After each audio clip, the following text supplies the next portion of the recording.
this is Patrick O'Shaughnessy, and I will be discussing statistical analysis techniques in this module associated with the InTERACCT series. In this fifth part, we'll discuss comparisons of sample data to an exposure limit.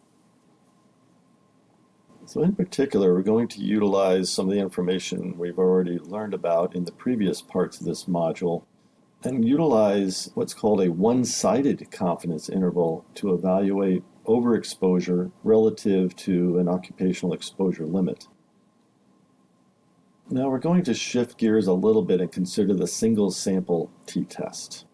Prior part was concerned with a two-sample t-test. So here, for example, I don't care that concentration measurements I took on a plant floor are different from an occupational exposure limit. I only care that I am less than the limit. More to the point, I want to be 95% confident that the mean of those samples I take are less than the limit. To test whether the mean of your sample is lower than an occupational limit, only one set of concentration measurements is needed, obviously. This could then involve what is called a one-sample t-test, where the one sample is compared to a constant value, the limit of concern. However, there is no option for that test in Excel. It can only do two-sample t-tests, not one-sample t-tests. However, you can get the same result when using the confidence interval approach described in Part 1 with a subtle difference. So when comparing against a value like an occupational exposure limit, we're only concerned about being less than a value as a plant industrial hygienist, for example.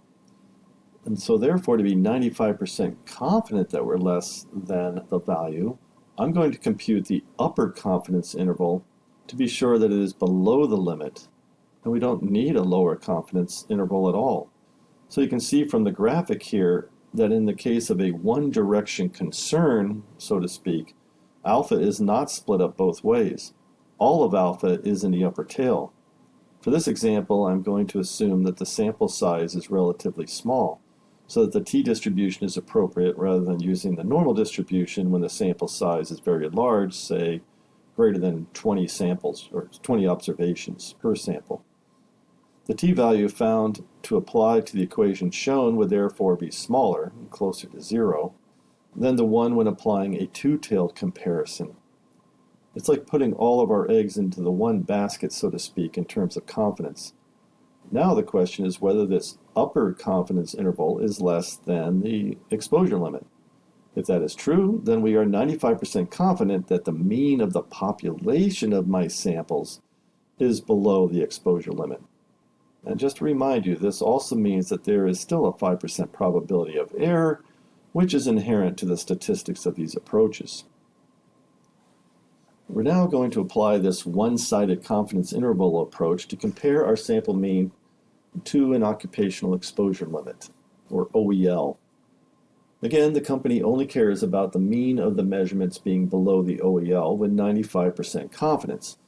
So we are going to apply a 95% confidence interval approach, but only on the upper limit. So this is a one-sided rather than a two-sided confidence interval. Let's say you have a time-weighted average of all your values that you measured in some site, and the upper limit is computed. That value will then be compared to the OEL. As shown in the bottom left graphic, if the upper limit is less than the OEL, then you can say that there is no overexposure. I'm 95% confident that the TWA is below the OEL. There is the possibility, however, as shown on the right, that the TWA is below the OEL, but the upper limit is above the OEL. Now you are no longer 95% confident that the TWA is below the OEL, even though the TWA itself is below it. So that's why they then refer to this as a possible overexposure.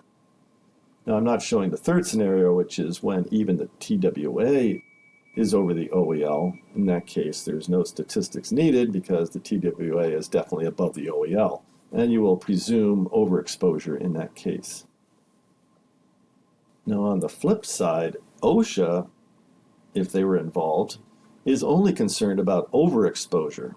So this creates the opposite scenario of desiring to be 95% confident that the exposures are above the, in this case, a PEL or permissible exposure limit that OSHA dictates. So the possible overexposure is shown on the bottom left, where the TWA is above the PEL, but the lower limit is below it. And on the right, even the lower limit is above the PEL. So now OSHA is 95% confident that the true population mean is above the PEL with 95% confidence. Yeah. So this means that it is not true that just having the TWA above the PEL will maybe set off a possibility of a fine for the company, but that both the average and its lower limit have to be above the PEL. Now, to conclude this part, it's important to remember that there is a distribution of the measurements, and there is a distribution of the means as shown here. The comparison I just talked about is not referring to the distribution of the measurements. The TWA of the measurements of benzene is 0.9, and the PEL is 1 part per million. So the TWA is below the PEL, but we are not sure if we are 95% confident of that. Now here, in this graphic, the distribution of the means is also shown. As mentioned in part 1, it is always narrower than the distribution of the measurements. And recall that the 95% confidence interval is based on that narrower distribution. As shown here, the red line indicates the upper confidence interval of the distribution of the means, that is to be compared to the PEL. In this case, it is lower than the PEL, so the company is 95% confident that the TWA value is below the PEL and there is no overexposure. However, this is another take-home message that having the TWA statistically below the PEL does not mean that all of your measurements are below the PEL. As shown on the right, which is displaying the distribution of the measurements, there is a large area under the distribution curve of all measurements that exceed the PEL. And so this gets back to the concept of the exceedance fraction discussed in the previous parts. And with that, this concludes these 5 parts of the module on statistical analysis techniques associated with concentrations of hazardous compounds. Thank you. This lesson has been created by the Interdisciplinary Training, Education, and Research Activities for Assessing and Controlling Contaminants from Emerging Technologies Program, a collaboration of the University of Minnesota School of Public Health, the University of Iowa College of Public Health, and the University of California, Los Angeles Fielding School of Public Health. Funding for InTERACCT is provided by the National Institute of Environmental Health Sciences of the National Institutes of Health.